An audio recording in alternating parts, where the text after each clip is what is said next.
Hello everyone, in this video I'm going to show you how to extract audio from video in CapCut PC.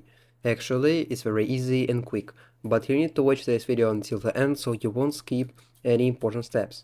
So first of all, you need to open your CapCut application, and then you need to choose or create any project you want. After that, you need to click on the import button and then choose any video file you want. After that, uh, you need to press and hold on this video right up here, and then drag it right up here in the timeline. After that, you will see your video in this timeline. All you need to do is to click on this video and then right click on this video. After that, you will see this list of options.